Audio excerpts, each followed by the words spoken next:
Big 12 or go home. I'm Brandon Shanahan, joined as always by Iowa broadcasting legend Drew Russell. Drew Russell, it's early summer in the heartland. How's it going Oh, up north? and the vibes are elite, Brandon Shanahan. Now, as you know, you're an Omaha guy, and Des Moines and Omaha have a lot of similarities, honest to Mhm. God. I mean, a lot of similarities. And weather is one of them. And oftentimes this time of year, you might be getting low 90s, and it will hit low 90s later this week. But on Monday of this week, and pod will go out when it goes out, 75, sunny, not a cloud in the sky, air, just a light breeze. Boy, it just makes it all worth it, Brandon. Every single negative day in the winter, you just cherish this. Everything is greener than green because we've gotten a decent amount of rain over the spring, and it looks incredible. I must say, Brandon, it is. The vibes are incredible. When you think about, you know, summers in Iowa, this is what you think of, admittingly. Yeah, small town Iowa, big town Iowa, which Des Moines is not that big, but, you can't be beat. At night, what does it get down to?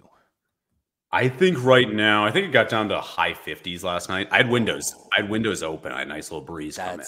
that's elite. That's crazy stuff. It's so like when you're sleeping, I always say when it comes to having the windows open, I think if it's below 50, it's too much for me. It's too cold. Like if you have a decent amount of wind coming in, maybe 45. Because I Maybe, like cold. maybe like crack it.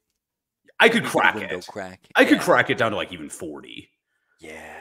Yeah, I could crack it down. Now, if I'm talking like I'm open half the window, let's say I'm opening half the Right. window.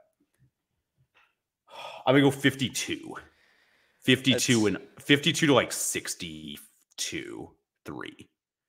Because I can get a nice little blanket on, a nice little like cover, and I get fresh air. See, I want that fresh air coming in. fresh air is huge. It's major. Like my parents own a farmhouse, low land up in Minnesota.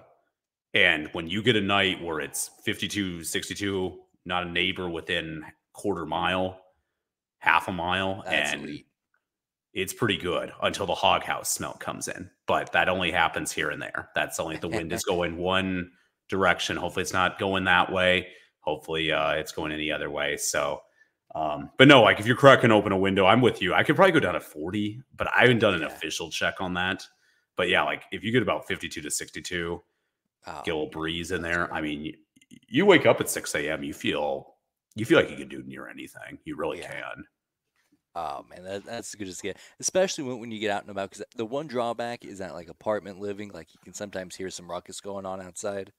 Yeah. But if you can survive that, or in a spot where you don't have to deal with the noise, oh my god, that's the best way to live. Well, and I think that's a great point. Like, I live in the suburbs of Des Moines, and it's quiet. I'm gonna put it bluntly, Yeah. Brandon. It's very, very quiet. So like I can do this. And like maybe there is a little ruckus on a Friday, Saturday night. Usually not even that bad, but there is sometimes. But from Sunday through Thursday, I'm golden. I'm golden like Pony Boy. Like it really is that simple. I can crank it up. I mean, I'm on the low level. I'm not saying there isn't crime that exists, but I feel pretty comfortable that nothing. I mean, I've actually left my keys in the door outside like twice when I first moved up here, and nobody stole anything. They could have. They could have just walked in. They could have opened my garage door, stolen my car.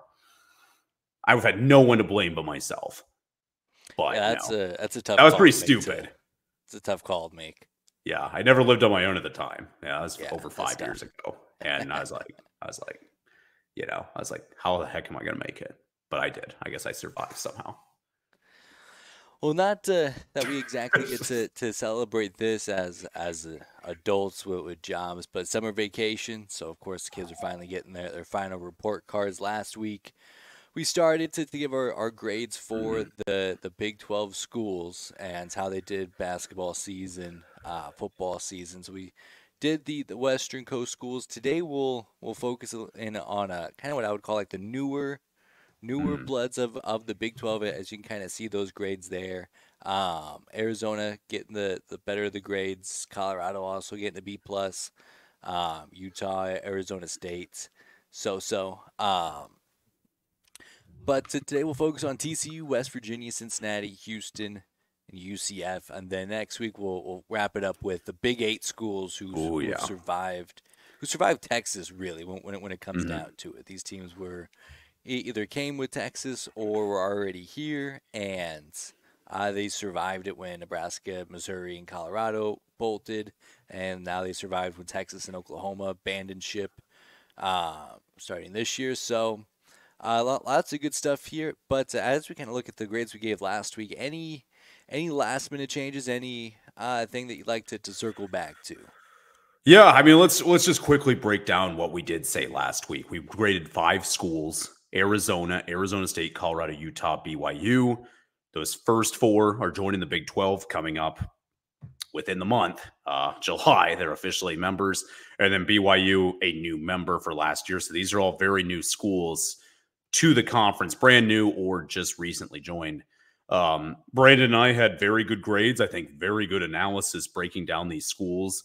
Arizona as a team average. And for those who might not know, we took a look at, we graded just this last season, the football program, the basketball program for men, and then the overall outlook. And the outlook is for the program moving forward. And what does that look like? And we graded Arizona B, Arizona State D, Colorado B plus, Utah C, and BYU B minus. And those were the average grades based off of Brandon's thoughts, my thoughts for, again, last season's football, last season's men's basketball, and then the overall outlook of the program. So that's how it's gone down. And rereading those grades, Brandon, I still like where we were at last week. I think we kind of, people can disagree. I'm open to debate. Brandon and I, not to steal something from PMT, but embrace debate. Like we would definitely look at that. But I do like our grades overall. And I think you'd have to agree. I think you would be on the same page. Yeah, I think so too. Because I mean, the one that kind of stands out is the D we gave Arizona State. But I feel like if we had an Arizona State fan on there and we show them this grade, we voted them pretty high on football. I think we both like where they're heading with Coach Dillingham. But the men's basketball team really not a whole lot to scoff at, and I would be hard pressed to find an Arizona State fan who has much pushback to that. Yeah. And quick sidebar, Brandon, I have to. Bobby Hurley coaches Arizona State. His brother Dan just turned down a giant offer from the Lakers and staying at UConn, which to me is a big deal. This man turned down Kentucky and the Lakers in one off season just to stay in Storrs, Connecticut. And I know that has nothing to do with the Big 12. There's no other job that he would consider taking, right? I mean, he got a big offer. That was an 8-figure-a-year offer from the Lakers. And it might have just all been a ploy to get UConn to shell out even more money, which, frankly, he has earned it if the free market is dictating it. But I don't blame him on Kentucky. There is just no that job. I don't know. I'd be too scared. But turning down the Lakers would not be easy. Yeah, that's NBA coaching. That's a different animal. But and he might have faltered and lost. He could have lost his job in a couple of years. That happens so often. Like John Beilein is one of the best coaches I've ever seen. Former West Virginia coach, and he's more known at Michigan. And he went to a couple national title games with Michigan, well respected. He got hired by the Cleveland Cavaliers, 5 years, $40 million. He got fired after 40 games. Granted, pocketed $40 million, so maybe he just doesn't care. But still, that was a tough blow for a guy who had succeeded literally his entire career and then goes to the NBA and good, gone, gonzo, bon voyage. So. Well, it's a win for college basketball. I also saw a tweet of some dude dunking on college sports. He's like, yeah, I mean, this is what happens with NIL and the transfer portal. It's all these coaches are going to be leaving. John Harbaugh left for the Chargers. Hurley's now going to Lakers. Like, shut up. It's fine. It's always been like this to an extent, right? I think for like the older coaches, maybe he's got a point. Maybe I could listen to it.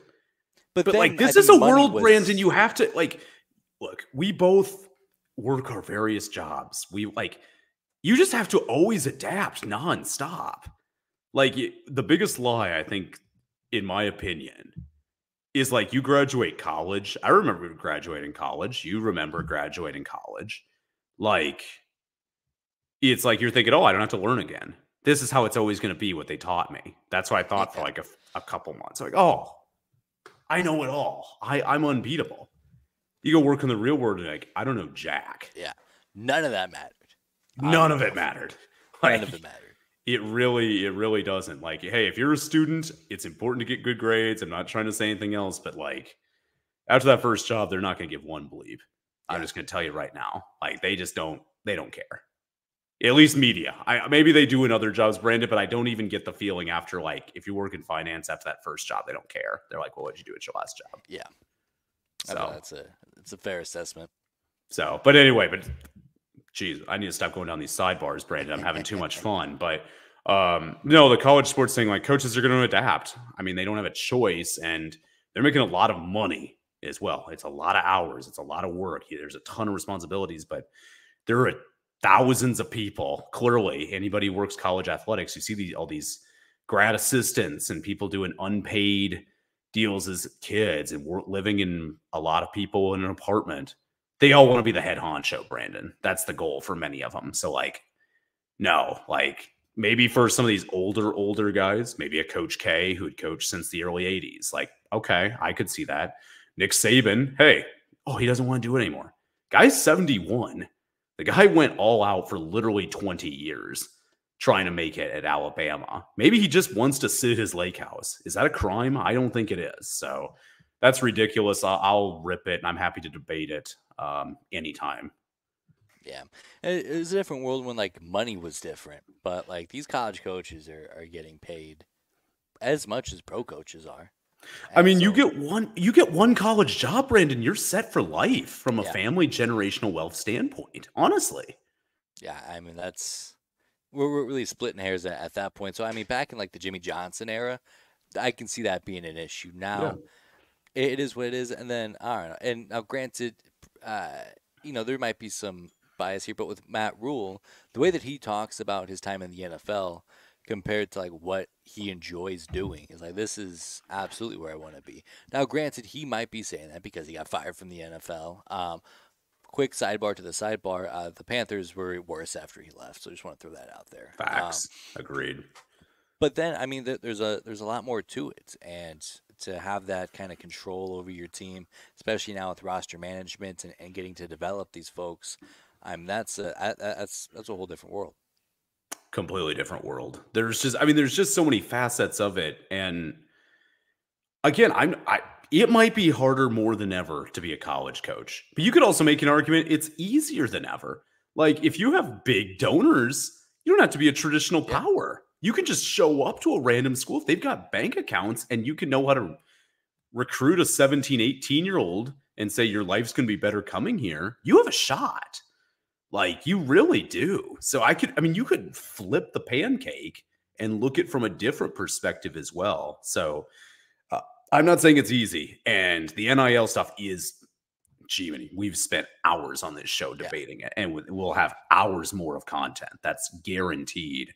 But there are some real positives from a coaching standpoint as well, and I think you have to look at it with that glass half full instead of the glass half empty.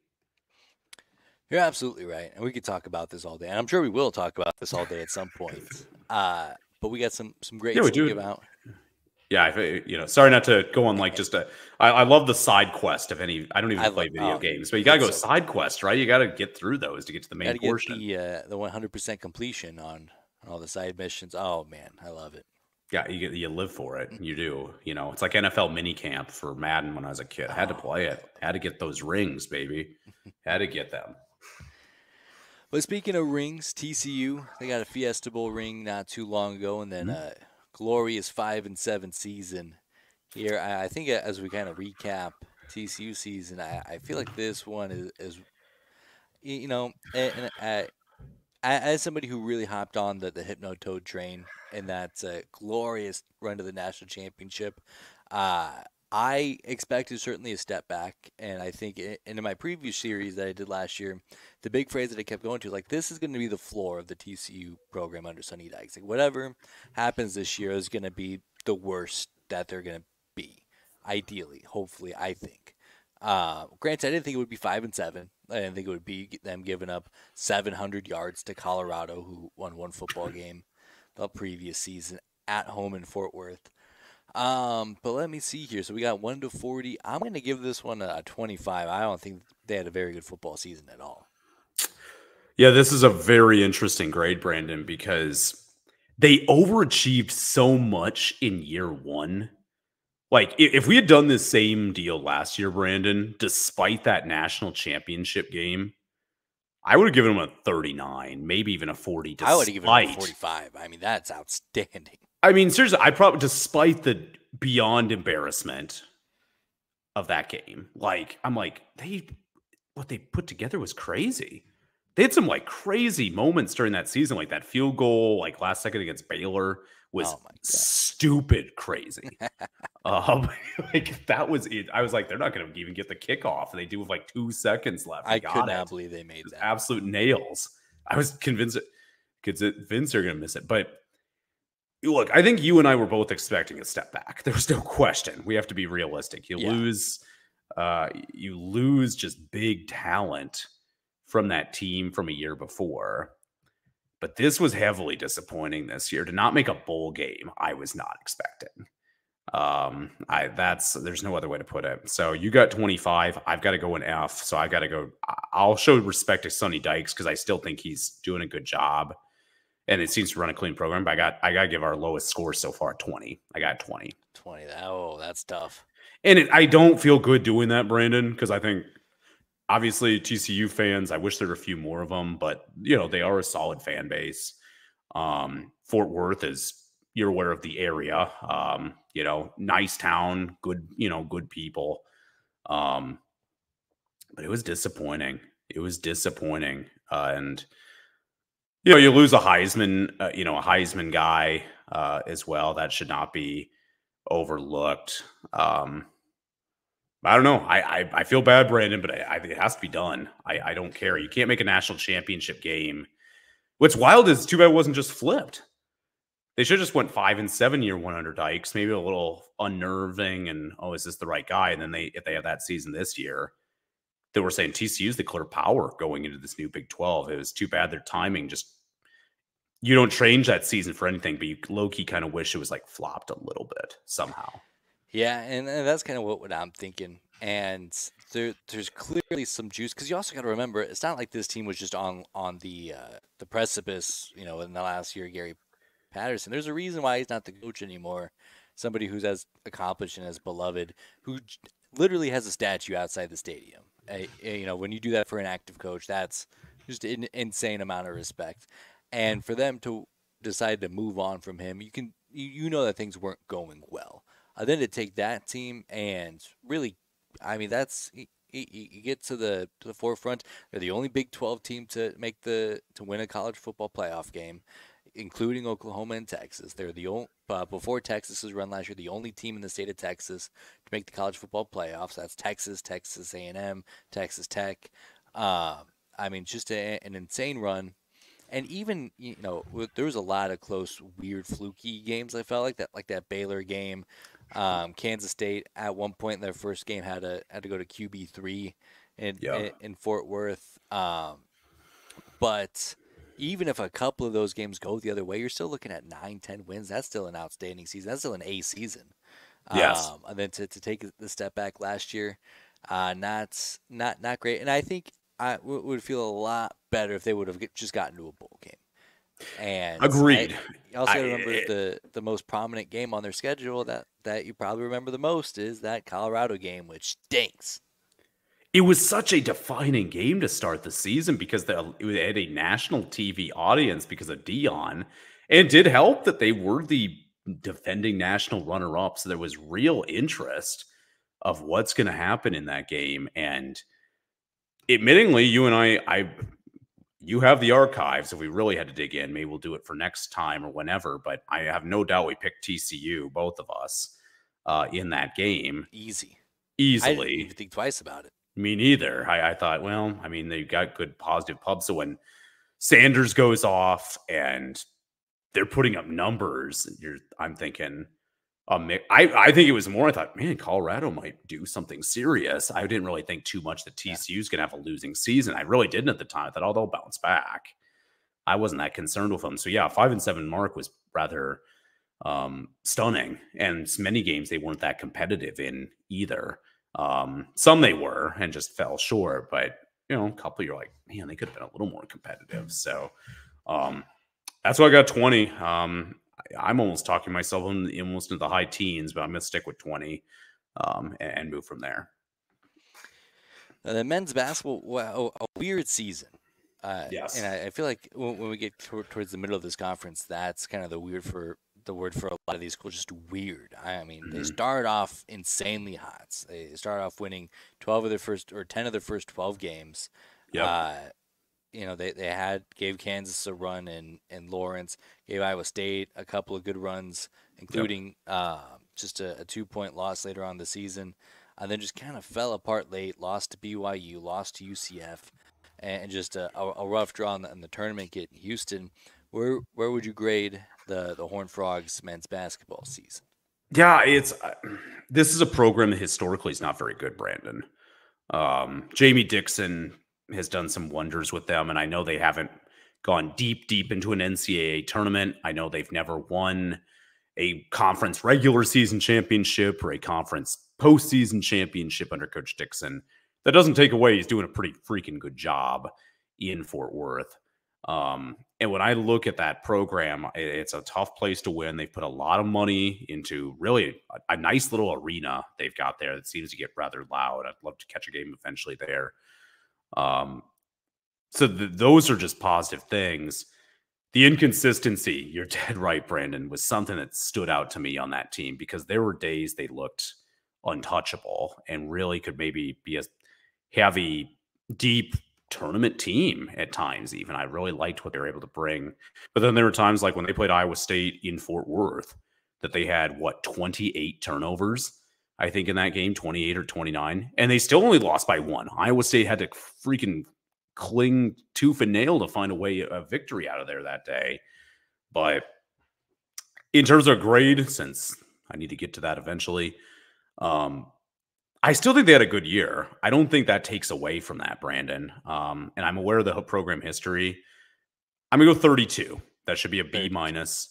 I don't think it was a bad year. I wish they were I wish they made second weekend of the tournament. And that was part of kind of an overall disappointing Big 12 tournament run, despite, I think, still being the best conference in the country. But they had some bad breaks. I mean, specifically Houston, when you lose, your top player to an injury, that really changed things. We'll get to Houston a little bit, but yeah, I'm going to go 32. 32. I'll give them a few more points on just kind of the benefit of the doubt. I don't think that they really pride themselves on being a huge basketball school. So while their inconsistencies, sure, I had them probably come up short of where they hoped they'd be. I don't think it was.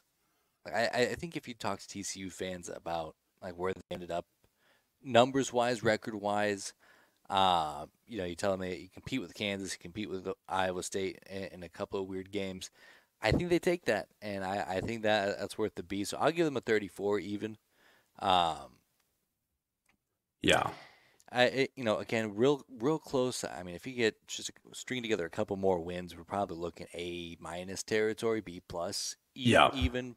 Now, also, if a couple of those other games go wrong, then you're kind of looking the other way. But I feel like it's a fair spot from weird. Yeah, and I think that's fair, Brandon, because they had some big wins. I had to make sure I was right. NCAA tournament, they just did not put up a good day. I mean, they lost by 16 to Utah State in the round of 64. Which for some reason I thought they made it to the round at 32. So that's my apologies.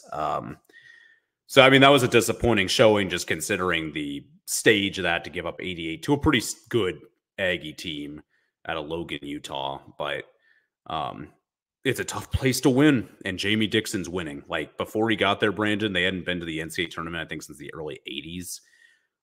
Jamie Dixon was a point guard for them then.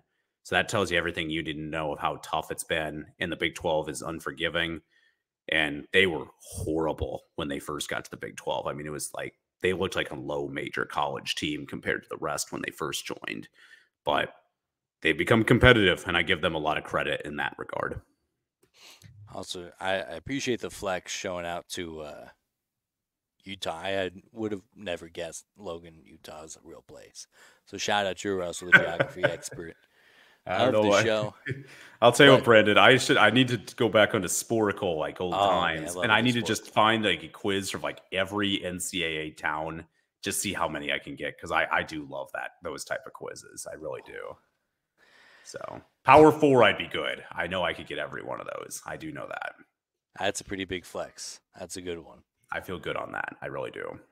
Let's see here. Looking ahead at the Horned Frogs, this one's tough because, like you'd said, with the football team, if it was flippity flop where they go 5-7, you're Wonder Dykes, and then go 12-0 and win a Fiesta Bowl, that's A+. That's through the roof. It even doesn't matter what basketball does. That's outstanding.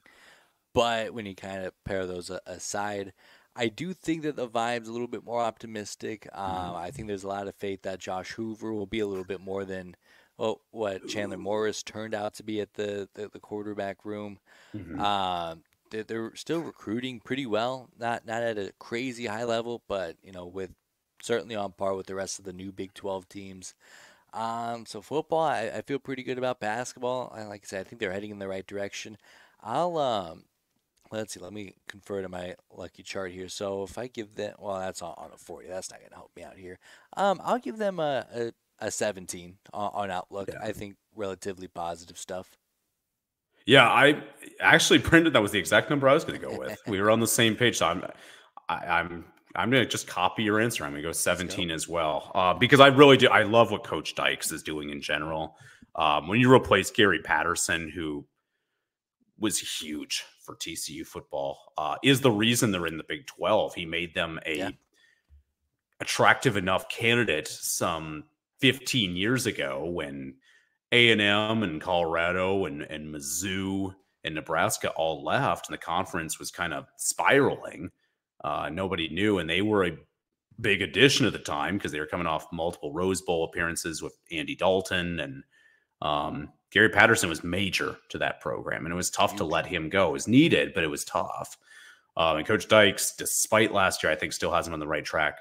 And I still have just too much respect for Jamie Dixon. He had too many good years in Pittsburgh. And again, that's not an easy job at TCU.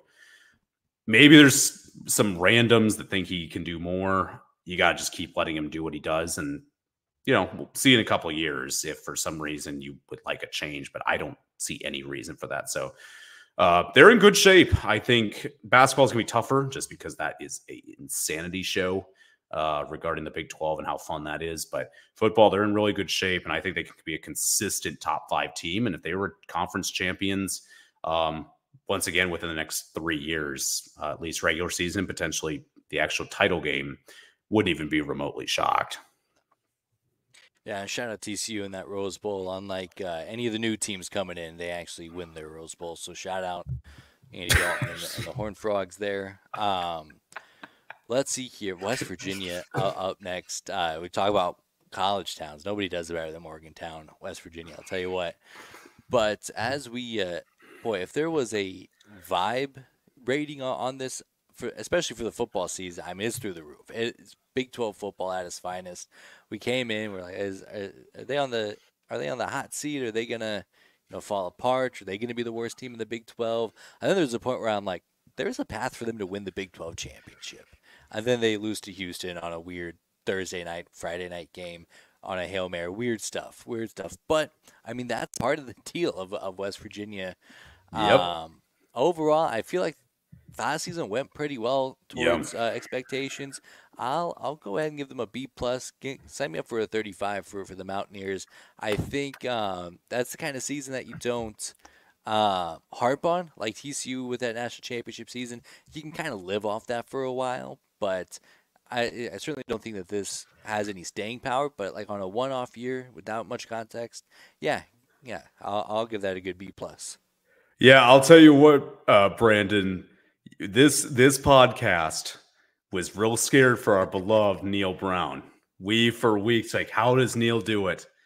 Is he going to get the axe? It didn't look good at times. And our boy delivered, and our boy got himself a contract extension in one of America's most electric towns of Morgantown. And I'm giving him an A. Like, Seriously, because I mean they were Yeah, picked last in the conference. They come out as a 9-4 team. That's significant, and I don't know if it's going to translate to this year. I don't, but we're talking about last year. So for me personally, I'm going to go. I'm looking at our scores right now. Arizona's our highest at 38. Yeah, considering that this guy was going to get fired on anything less than probably a 6-6, maybe even 7-5 season, give me a freaking 38 let's go. on West Virginia, because I think just despite the low expectations, like they put together some nice wins. They won games they were supposed to. They defended home field relatively well, and they've got interesting games coming up this fall. I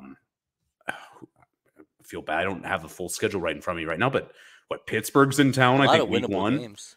I mean, they're more winnable games. And I mean, Morgantown, I mean, is one of the most electric places in the country. And like, I'll tell you what, Brandon. All right, here you go.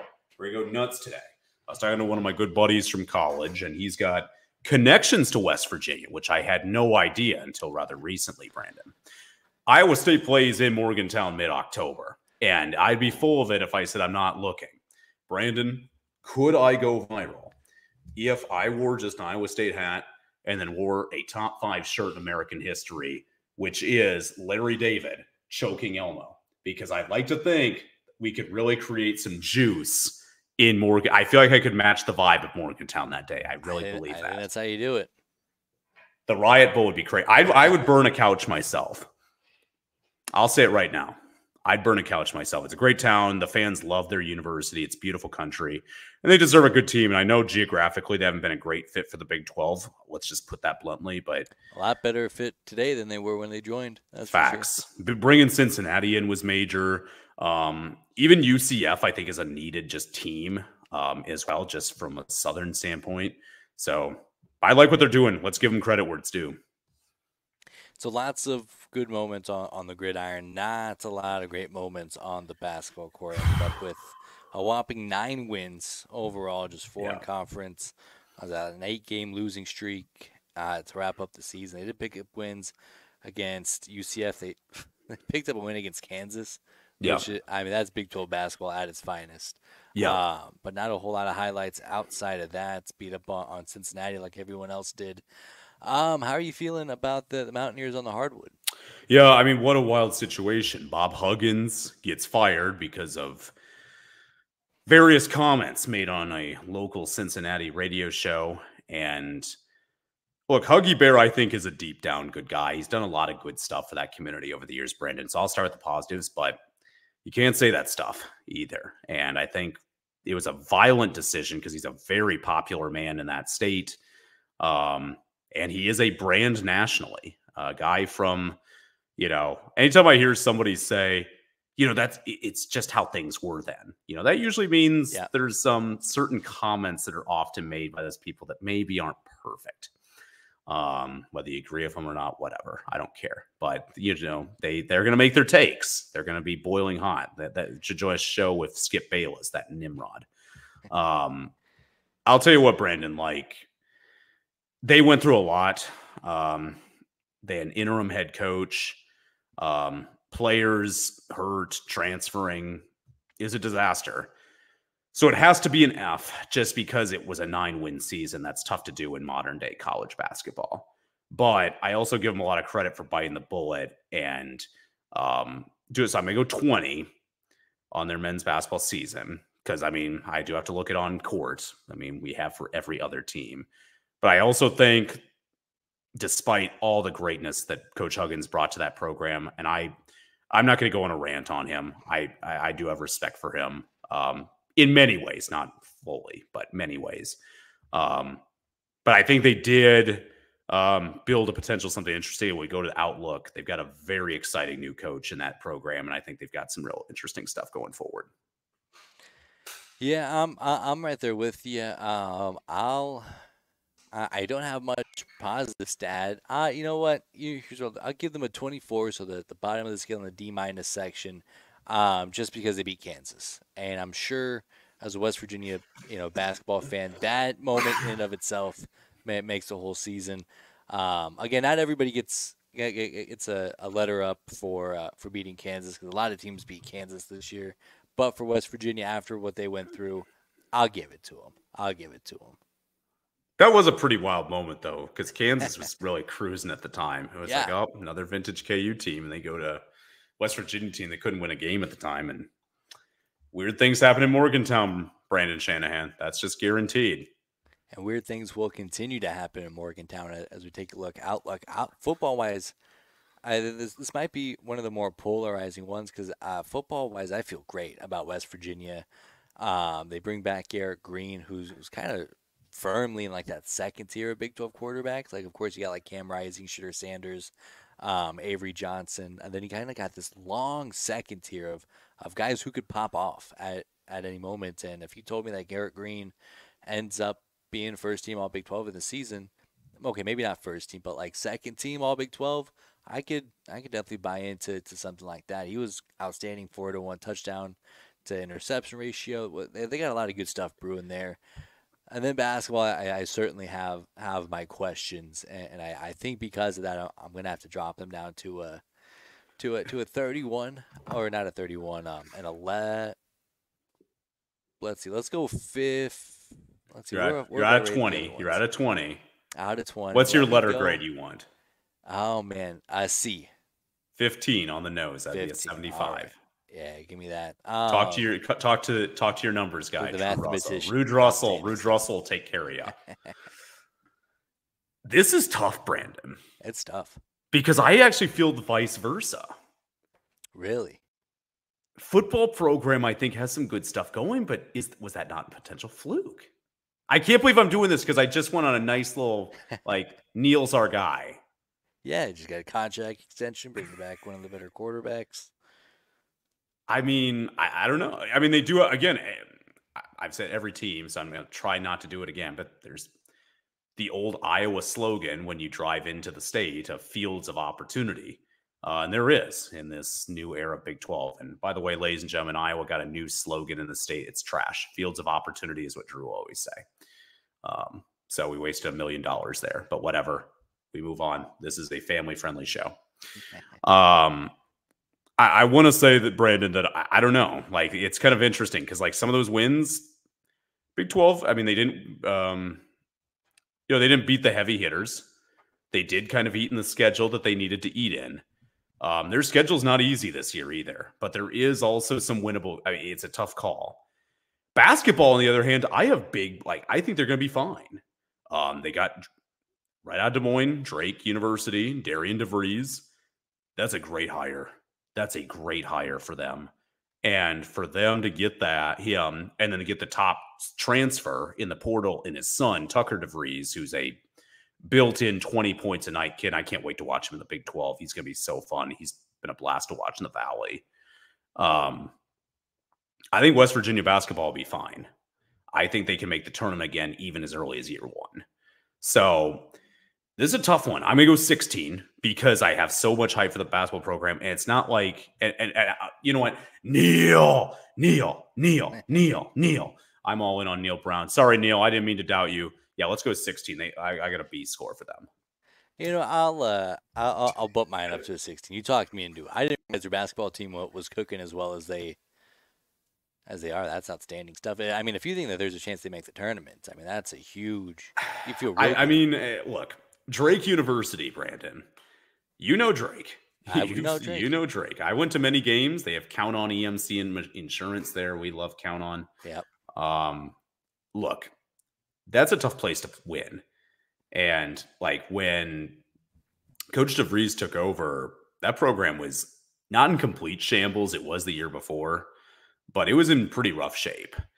They won an NCAA tournament game in 2021. That was the first time they won one in 50 years. They had made an NCAA tournament in like 13, and I think they'd only made like 1 or 2 in like 50 years. And what Coach DeVries did is make 4 straight NCAA tournaments. And they could have gone deeper in a couple of them, but they didn't play well. They didn't execute down the stretch. That is what it is. But that doesn't take away that Drake could really play. They took out America's sweetheart, Indiana State, in the Missouri Valley final with Kareem Abdul-Jabbar. So, like, I have full faith. And I mean, Coach DeVries had chances to go to other schools, I think, last couple years, and he turned them down, which was surprising. And I kind of thought he'd stay there for a while. In fact, I think Iowa fans were thinking if Fran retires, he'd be a logical candidate. And as painful as it was to admit, I thought, yeah, and he'd be a good one. That'd be a bummer. Yep, I'd be mad, but like, I have a lot of respect for Coach DeVries. So, you know, I can't hate on him. But I'm happy he's going to West Virginia. It's a great get for the conference. It's a great get for West Virginia University. And it is a good get for him. Like, if he wins, that fan base will embrace him like crazy. So we'll find out. I'm going to go 16 because that's a great fan base. I'm hoping with the new additions and maybe a couple more geographically friendly teams that they can do some damage. Moving on to Cincinnati, I got a hunch these are going to be some of my lowest scores. And a real tough draw, because I think going into the Big 12, you feel great. I mean, they made a college football playoff appearance. They've done such a great job developing talent in a non-power conference. Then Luke Fickell leaves and takes the Wisconsin job. So all that goes out the window. Football, boy, I gave them a lot of credit. I thought they were going to have the best season out of the new 4 schools. I got burned quite a bit, so I'm going to try to not let any animosity like that get after my grade here. I'll give them, I'll give them a 26, so a D, with a little, and that's with grace, considering this was their first year in the Big 12, but I mean, bad stuff all around. Yeah, I mean, tough. They weren't competitive in multiple games, Brandon. Yeah. I'm not going to give them enough because I don't think it was, that Iowa State game, they were terrible. And Iowa State played well that day, but that was, I mean, I'll admit, at home, they had a terrible showing. This is a really interesting situation for the Bearcats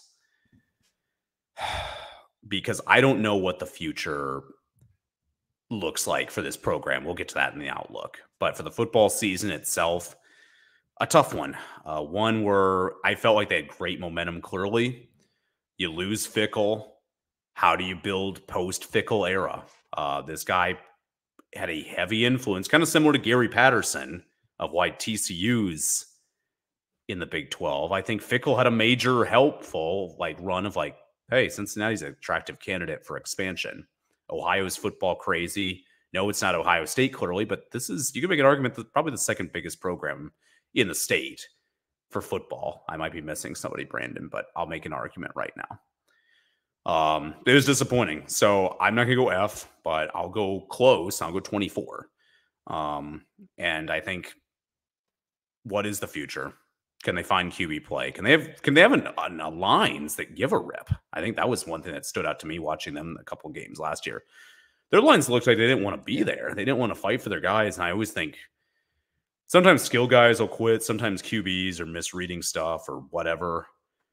Defensively, maybe corners or linebackers fight. Like, linemen usually fight. And when your linemen are quitting, that's not a good sign. So I'm going to go 24.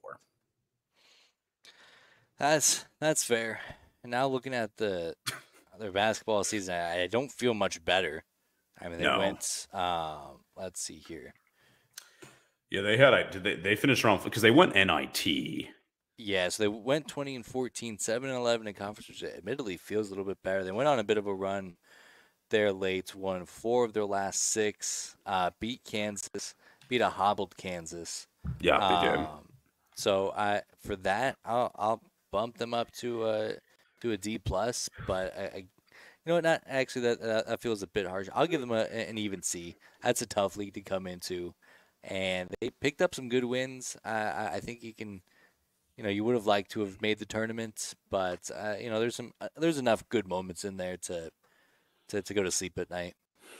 Cincinnati's tough because I'm old enough to remember the Big East of the thousands and early teens, Brandon, for basketball, and it was a freaking fun conference. And I know everybody always talks about how great the 80s were in the Big East, the 90s. I mean, I wasn't alive in the 80s. I was barely alive in the 90s. I don't really remember any of that era, but the thousands Big East and the early teens Big East was freaking amazing. And Cincinnati competed very well in that era. They won multiple conference championships in a loaded Big East.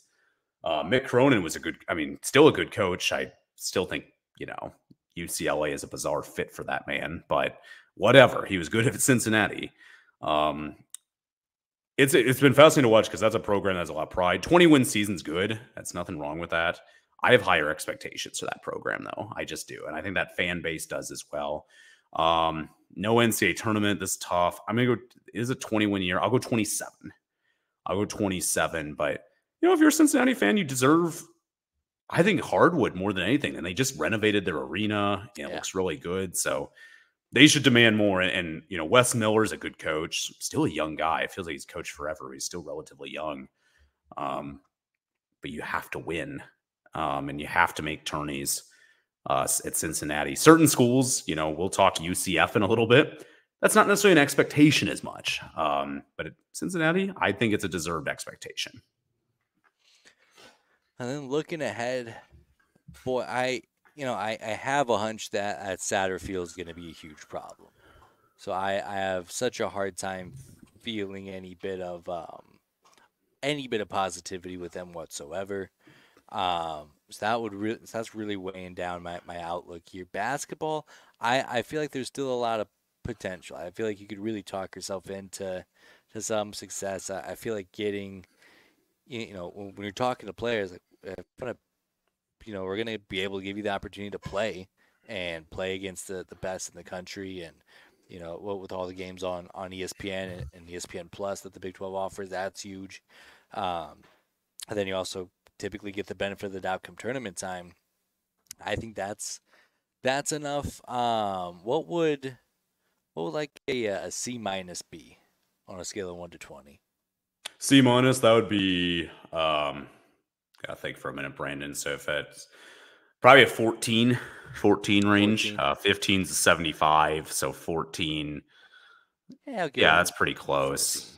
14. Yeah, 14. Yeah, I have real bad feelings about where the football program is. I think they might even take a step back this year, which is tough to say.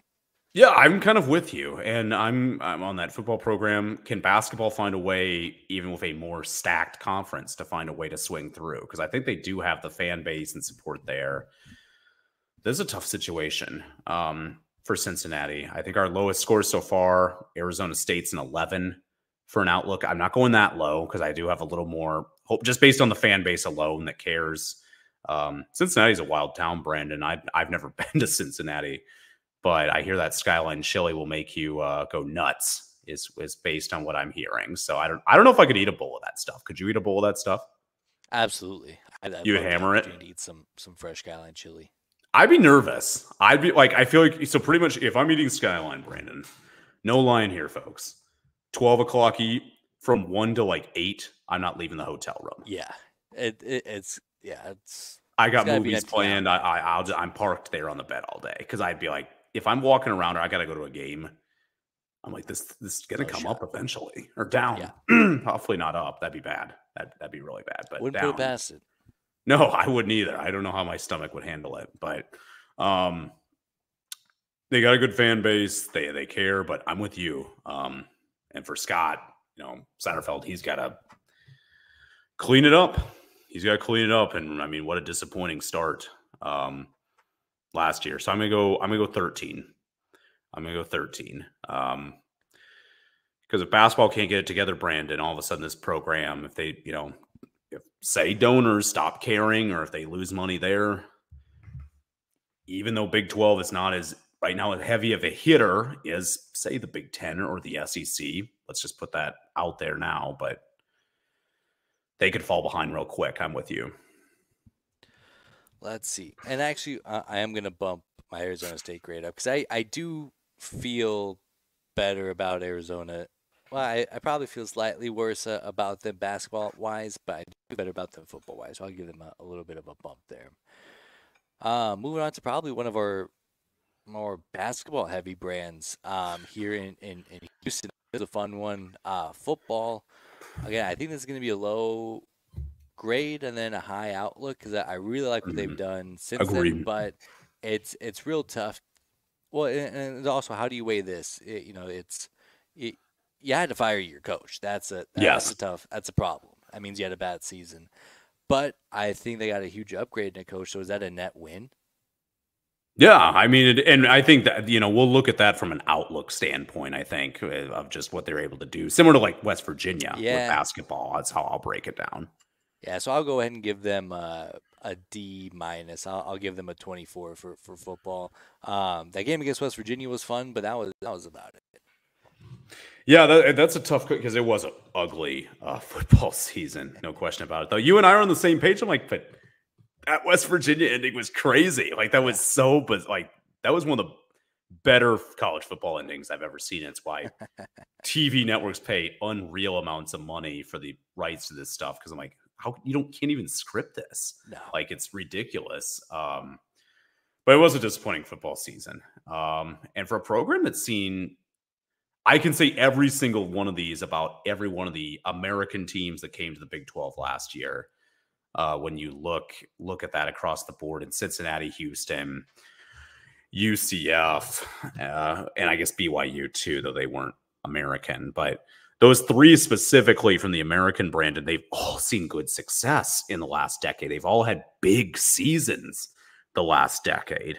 And when you look at Houston, disappointing. But I do like the future of their program. But I'm with you. It wasn't a great year. I'm going to go 23 on their football. Because of that, I would have probably gone lower, but I can't get that stupid Hail Mary out of my mind. That was just so electric. So I'll give them the benefit of the doubt, even though it was pretty ugly at times. Let's see here. For men's basketball, I'll just keep it simple. I think they had a really good regular season. I think, they'd like to get another run in the tournaments, but I think it's an A, especially going into to a new league. They're a win or two in March away from getting A+. Give me an easy 38 for the Cougs. Yeah, and I'll tell you, Brandon, I thought I'm going to give them a 39. Yes, I'm aware they got absolutely obliterated in front of a neutral site in Kansas City against Iowa State in the Big 12 championship, which was a lot of fun for me. Yeah, I had a lot of fun, that's for sure. There was no doubt about that.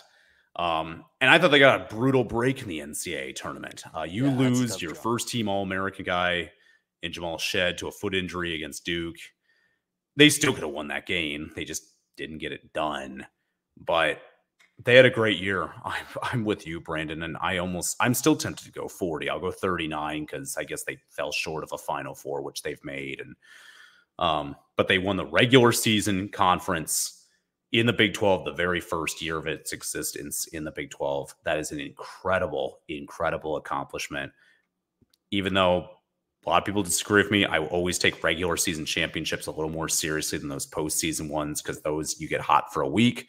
Regular season, you play great ball for 2+ months. And so for Houston, just a ton of credit. Calvin Sampson, whether you like him, whether you hate him, whatever, the guy can coach and the guy gets a team that's bought into his system. Ton of respect there from an Iowa State fan. They played 3 great games this year. I cannot believe we beat them twice. That is unbelievable by the Cyclones because that's a great Houston team, and they earned their 39. Great year. Other than outlook, this might be one of my higher grades. I'm gonna go with 22.5. I'm gonna throw in some extra credit points here. I love Willie Fritz. I think it's such a great opportunity there football wise. You're in the heart of one of the biggest football meccas in the country in Houston, Texas. And in a world where now some of your biggest competitors, Texas A&M, they're taking their guys out east, and that's a little bit tougher for some of those 3-star guys when you get an opportunity to play in Fort Worth, when you get an opportunity to play in Stillwater still. So I think they could absolutely be among the thick of the things that come Big 12 here in the next couple of years. And then of course when you have Kevin Sampson, you're always going to be a championship team. So yeah, give me a good 22.5. I didn't even know extra credit existed, Brent. I feel like we need a siren button on this show, woo, woo, woo, woo, or something like that. That's insane. I won't use my extra credit here. I'll withhold it. Maybe I'll burn it later. Who knows? I'm with you though. I have real high expectations for this program. Highest I've given so far for future is, I believe on this. Actually, I think Arizona I gave an 18. I don't know if you can scroll that up quick, Brandon, on the chart. Oh, 15. Sorry, Yeah. Wildcats. Still a lot of respect there. Houston's the 4th largest media market in the country, Brandon, I think. And the Cougars, I think, have found a little bit of a foothold in that community, which is very impressive considering all the distractions. They have a football program that works. They've really invested in their facilities. They have heavy level donors. They could very easily rise out of this pile of ashes of football and do some great stuff. And from a basketball standpoint, I mean, they're playing with Kansas right now, which is really impressive. And Kansas, I know, had a down year. They'll be back, of course. Conference is loaded, though. And right now, they're the king of the hill of it. And you have to just salute that. So I'm going to go in 18. I think an A- is a fair take for them. I really like the position they're in. Obviously, Willie Fritz got to go prove himself, right, Brandon? Yeah. That also, like, not blind of what happened last season, kind of the downfall the last couple of years under Holgerson, but doesn't mean that they aren't doing some good stuff. So that's my score there. And now our final ones of the new bloods here. UCF had a fun football schedule. They had that crazy blown game against Baylor, if you remember. They beat up on Cincinnati, and they rolled Oklahoma State when we thought they were, at this point, it looked like they were going to run away with that second spot in the conference. They trip up and fall teeth first into the ground against UCF. They come back and beat Houston to wrap up the season, and then they made it to a bowl game, which I feel like that's a win going from the conference. To make things quick, I'll give them a B. I'll give them a 34. A little bit lower than their standards. I mean, it's not the Scott Frost national title team by any means, but it was a tough ask to come into this conference, still with Oklahoma and Texas on the schedules.